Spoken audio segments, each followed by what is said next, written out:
Summary of To Kill a Mockingbird by Harper Lee, covering its major events and themes. Chapter 1. The story begins in Macomb, Alabama, during the 1930s. Scout Finch, the narrator, recalls her childhood experiences. She lives with her older brother, Jem, and their widowed father, Atticus Finch, who is a respected lawyer. The Finch family is introduced to their mysterious neighbor, Boo Radley, who has not been seen in years. Scout and Jem, along with their friend Dill, are intrigued by Boo and create stories about him.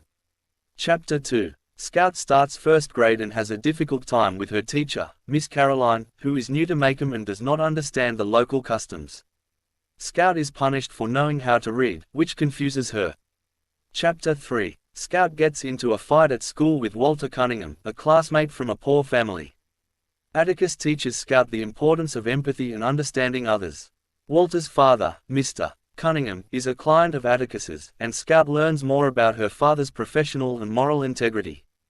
Chapter 4. Scout, Jem, and Dill continue their fascination with Boo Radley. They find gifts in a knothole of a tree near the Radley house. They also attempt to communicate with Boo by leaving a note for him.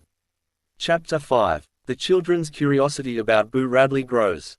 They befriend their neighbor, Miss Maudie, who shares stories about Boo and offers insight into his character.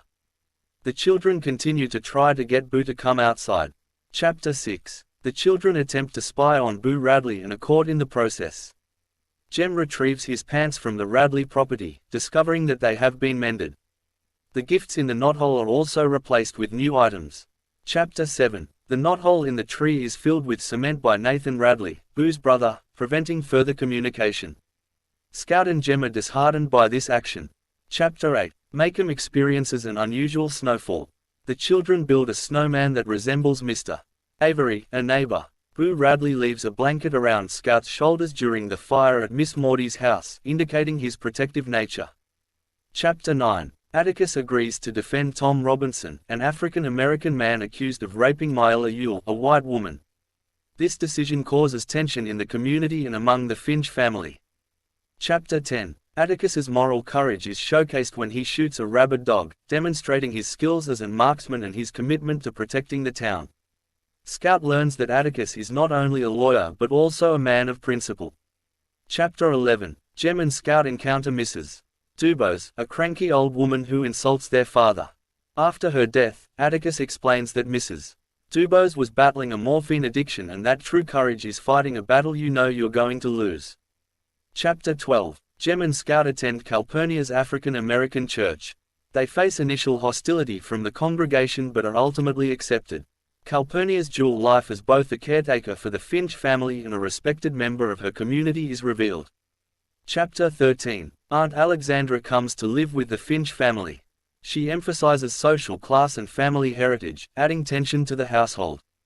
Chapter 14. Scout and Jem's relationship with Atticus grows strained due to Aunt Alexandra's influence.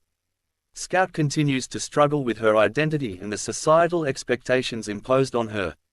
Chapter 15. A mob gathers at the jail to confront Atticus and prevent him from defending Tom Robinson.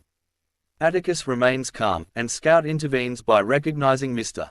Cunningham, which diffuses the situation. Chapter 16. The trial of Tom Robinson begins.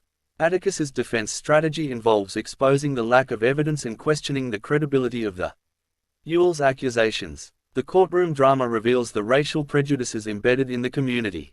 To be continued in next videos.